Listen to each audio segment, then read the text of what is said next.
Looking at the stats, the new least played killer in all of Dead by Daylight is the Hag, which means more people are playing Singularity, Freddy, Pig, and well, literally everyone else other than the Hag. But why is this the case? What happened to the Hag to put her down so low in this spot? Was it maybe a drastic nerf that destroyed her kit? Does the current meta shut her down?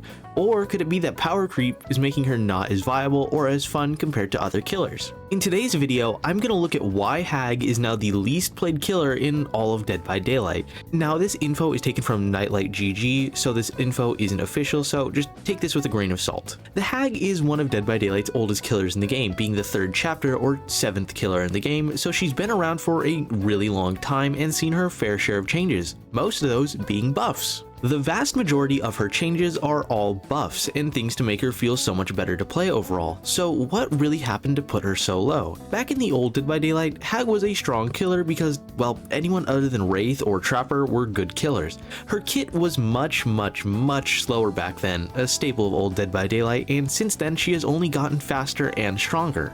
Hag's kit is extremely simple. You place down a trap that when a survivor runs over it, activates a little phantasm that you can teleport to and lunge at survivors and hit them.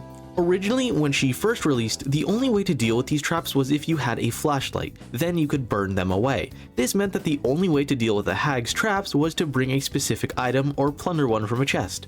However, there was another tactic you could use to counter her. That is where if you stepped on the very outer edge of the trap in order to trigger it and then immediately turn the other direction and run away, you would have made enough distance to make it so that when the Hag lunges, her attack would miss. These are two things that have now changed. Now, anyone can remove Hag traps by crouching over them and performing an action to wipe it away, making it so that you don't need a specific item to actually counter the killer. Then, they made it so that the traps actually have a smaller trigger radius. Normally, any other killer would hate having a smaller hitbox. Imagine if they made it so that the Unknown's explosion was smaller, or made it so that Skull Merchant's drones have a smaller scan radius. That would be a huge detriment to their power. Yet, for Hag, this is actually a really good thing, because it means that the other counterplay to her power is much harder to do and you need to be more precise with it. So you'd think that changes like this, to make her power more consistent and overall better for everyone, would put her above killers who are wildly inconsistent like Pig or Dredge or maybe even Knight, right? Personally, I find Hag a very fun killer to play, who can down survivors incredibly quickly and, in my opinion, one of the best killers in the game for using M1 perks, most notably Franklin's Demise.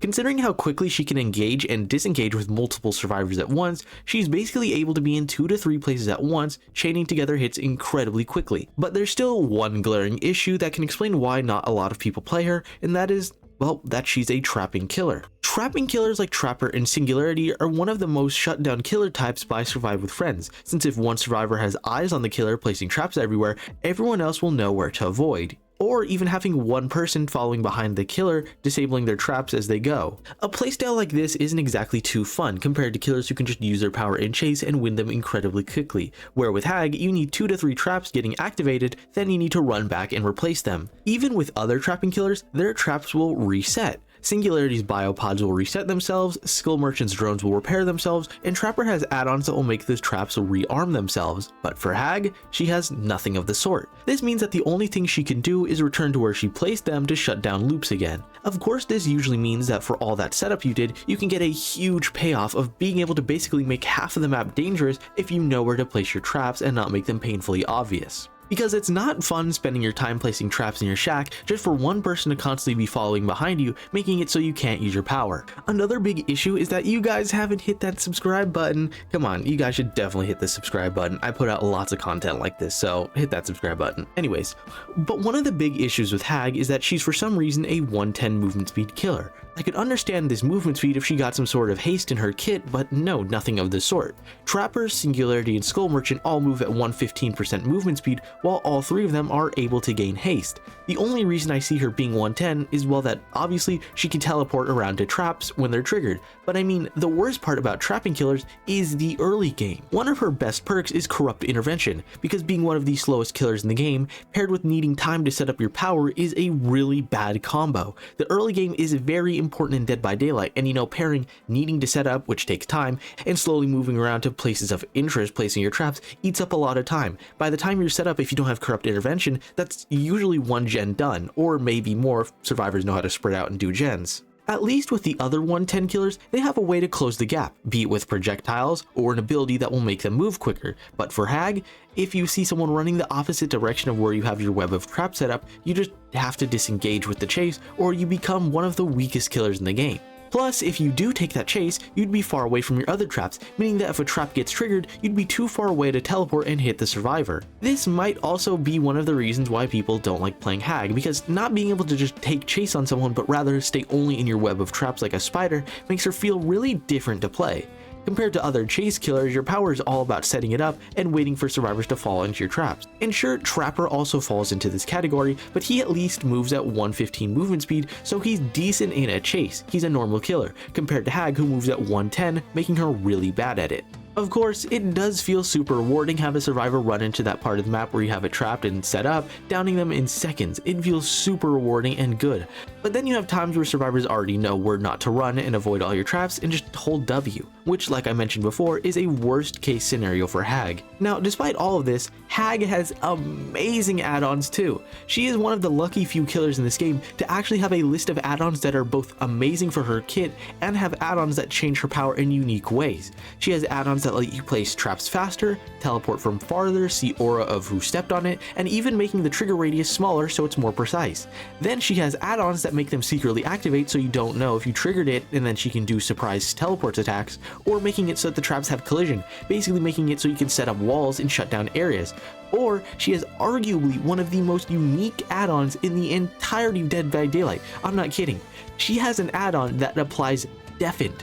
There's only 3 instances of this status effect being applied in the entirety of the game, with Knockout and Firecrackers or Flashbang being the other 2 ways. This is one of the most unique status effects in Dead by Daylight, and Hag has it. Then she has add-ons that let her freely teleport to her traps instead of needing them to be triggered but on a cooldown, or completely changing her kit again and making it so that she moves at a whopping 117.5% movement speed, and making it so that her traps will now slow down survivors like clown bottles instead of being able to teleport to them. Hag really has an amazing stacked kit of add-ons, and they're all really good. The vast majority of them are really good. She has S tier add-ons. And looking at it makes me really sad, because then I look at my favorite killers and I remember an add-on like Licker's Tongue exists, and then I want to cry. So why is Hag bad? Let's recap it. She's a slow 110 killer whose movement ability relies on survivors, and without it, she has nothing. She's a trapping killer, so she needs time to set up. She can't chase outside of her web of traps unless she has this add-on. She's hard shut down by Survive with Friends, and she has no way for her traps to reset themselves, unlike every other trapping killer. And because of all this, she is the least played killer. Honestly though, I would still put her in A tier. She's still a really good killer in public matches. However, obviously in a Survivor with Friends or against survivors who know what they're doing, it's another story. If you have one person running behind her, triggering the traps, then running away or just disarming them, it can sometimes feel like you don't get to use your power. Or in a Survivor with Friends, they just say what pallets are trapped and know where to hold W past them, because at 110% movement speed, you make so much more distance compared to the trapper. Hag isn't a bad killer at all. Like I said, she's still an A tier killer, and she has amazing, phenomenal add-ons. And because of that, honestly, I don't really know what else to say to change her. I can't really think of anything that would really buff her unless they did some sort of add-on pass that made it so one of her add-ons can reset the traps or something, or just make her 115, because there's no reason that she should be 110 anymore. Sure, in the old days of Dead by Daylight when no one knew what they're doing, yeah, 110 probably made sense back then, but considering now you have, Trapper who gets haste after placing his traps, Singularity is literally able to teleport across the map with his biopods, and Skull Merchant gaining haste mid-chase, her being at 110 while her traps don't reset themselves, it just feels like a double kick in the gut. I mean, even with amazing add-ons, a really good kit against pubs, and being arguably one of the best killers in the game who can use M1 perks like Knockout, Franklin's Demise, Sloppy Butcher, Exposed perks, etc., more people are playing Freddy than her, and Freddy is arguably one of the worst killers in the game, arguably the worst in the game, right? Because it's like Freddy, Myers, and Trapper. I don't really know what's up with her, because even if you try and make the argument that, oh, her traps get too easily destroyed, look at Trapper. His traps are basically just the same, except it's even worse with Trapper, because if his traps are disarmed, they don't go back to him. With Hag, her traps go back to her, so it's not even like you have to run back and like pick up the trap and replace it again. No, with her, it's just like, oh, the trap got destroyed, okay, I'll place another one. I don't really know what's up with her. I don't know what I'd buff other than maybe make her 115, because there's no reason not to. So I don't know. Like, as is, she's still really good. I don't really have anything else to say other than take care of yourselves and have a damn good one. Peace.